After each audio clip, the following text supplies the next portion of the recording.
Right now, I want to welcome to the program, right in at Town Hall, Michael Schaus is with us once again. Michael, how you doing, sir? Pretty good. How are you doing, Cam?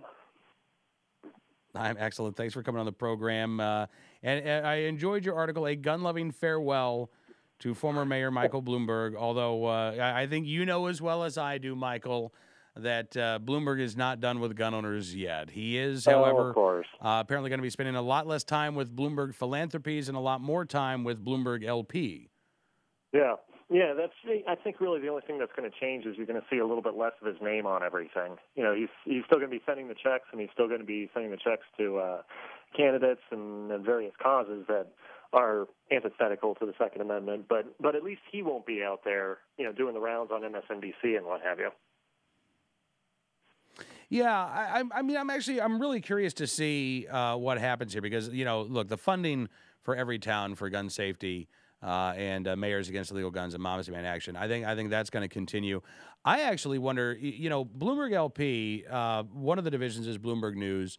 A couple of years ago, he established Bloomberg View, which at the time, the press release said that this was going to be home to columnists who would express a Bloombergian point of view. And that hasn't always been the case. I mean, I've seen, Ramesh Ponnuru is writing for them. Megan McArdle writes for them. And I've seen even some pieces that are, you never confuse them with a piece written by Chris Cox or Wayne LaPierre, but they're not ardently anti-gun.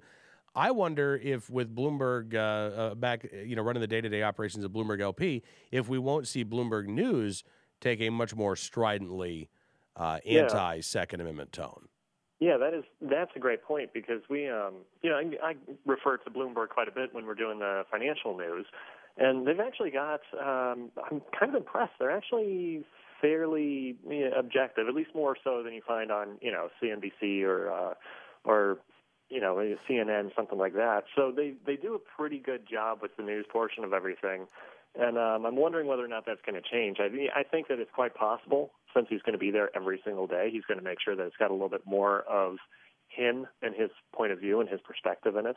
But the biggest thing I think that we're going to see is you're not necessarily going to see him with such a heavy hand in groups like Moms Demand Action or Everytown USA. I think you might see a little bit less of him in some of those groups, and it's a good thing and it's a bad thing. He's kind of got a penchant every time he goes out and talks about gun control. People tend to move over to our side of the argument. So I am almost not sure that I want him to shut up. Well, no, I think that there is something to that. The image of an out-of-state billionaire coming into Colorado, for example, and trying to influence these state Senate recalls. I think it rubbed a lot of people the wrong way. The influence of Bloomberg, same thing with the tax hike. What was it, Prop 66 in Colorado, right? Yeah, exactly. I think he's got. So, unfortunately, I hate to say this, but I think he's got almost more opportunity to do more harm to the Second Amendment over at Bloomberg LP than he did. Calling up the governor of Colorado and talking to him for a half an hour about how he should pass more gun control laws.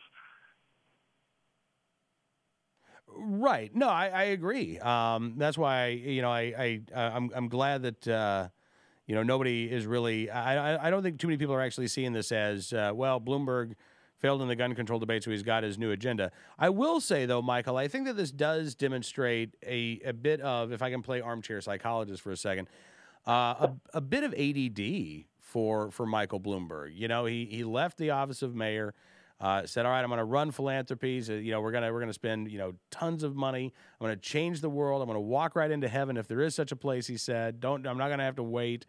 And then it's been less than a year, and he said, he as he started looking more and more at Bloomberg LP, started realizing, boy, I'm still interested in this stuff. I'm still excited about this, and that's why I decided to go back running Bloomberg LP day to day.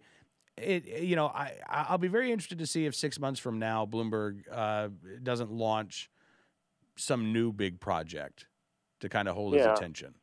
Yeah, I think part of it might be ADD, but I think another big part of it is you have to kind of look at what he does through the lens of a big city liberal, basically. I mean, he leaves the office of mayor and he decides that he's going to go change the world, and he's going to change the world in his image. So rather than just writing checks, he tries to ramp up Mayors Against Illegal Guns. Of course, that got kind of a bad rap. So then starts Everytown USA and all these other groups, and he spends his time, I think, trying to figure out how he can best exert his power to make other people live how he thinks they should live. And that explains everything from the soda ban to the smoking bans to the trans fat bans to his anti-gun agenda. So I'm sure that one way or another, him moving back to Bloomberg LP means he thinks that he can have more influence there. And and he might be right, which is why obviously the piece that I wrote in Town Hall was kind of a sarcastic farewell letter. We're going to miss you so much, being the guy that tries to fiddle with all the out-of-state elections. Yeah, I know, and I think that I think you're spot on. Like I said, we'll have to wait and see, but Everytown's not going away. They just launched the ad campaign taking on not a politician but a grocery store chain, Michael, Kroger's, Right. demanding that Kroger's bans firearms from all of their stores. So far, Kroger's has not responded other than to say that they respect that this is a issue on which people are passionate. They follow state and local laws, and they don't plan on changing. But that's not going to be enough for Moms Demand Action.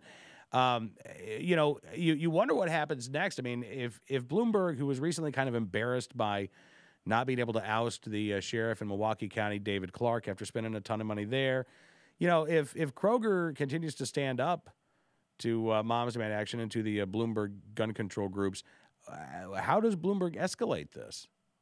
Well, and I'm interested to see how long Kroger holds out. I'm not necessarily holding my breath that they're going to ultimately maintain their position. This is the same thing that Starbucks originally did. They originally said, no, we respect local laws, and then pretty soon they ended up issuing a kindly worded letter to customers, basically asking, well, please don't bring your guns in. We're not going to specifically forbade it, but I kind of feel like Kroger's going to do something like that as well. That being said, I think Breitbart's the one that pointed out, 57,000 businesses or something have put up signs saying guns welcomed versus, 5 big name businesses, Jack in the Box and Target and places like that have kindly asked their customers to stop bringing guns.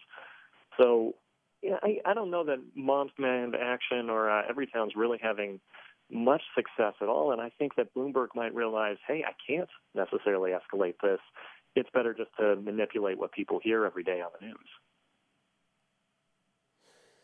Well, either way, we know that the guy who wants to tell us how to live, he may be taking his microphone to another corner of his empire, but I don't think he's dropping the mic quite yet.